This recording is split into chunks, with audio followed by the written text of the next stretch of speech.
Hey Max, what is this? D is for don't forget the tether. Jamie, Max can't talk. This is a top tether. Fun fact, did you know that in Canada, it is a legal requirement to tether a forward-facing car seat?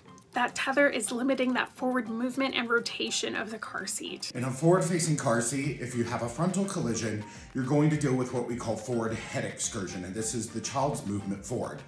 Now, some of this is normal. You'll always get a little bit, but if you don't tether your seat, you're going to get an additional 4 to 6 inches of forward head excursion.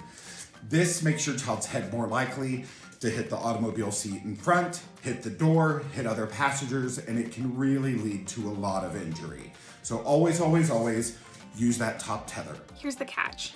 In the back of your vehicle, there are often more hooks than just tether hooks. There's sometimes things called cargo hooks. Cargo hooks and top tether anchors are not the same thing. Here's an example. This is a cargo hook and this is a tether anchor. In your vehicle manual, you have to look for a section on child safety and you will find information on where those tether anchors are located, how you need to specifically route that tether strap to make sure that that seat is installed safely and securely.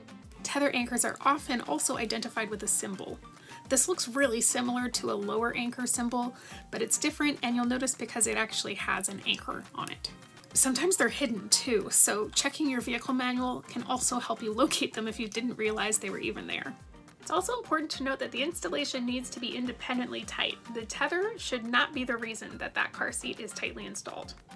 For more expert baby and toddler safety tips, follow the Jamie Grayson and Safe Beginnings.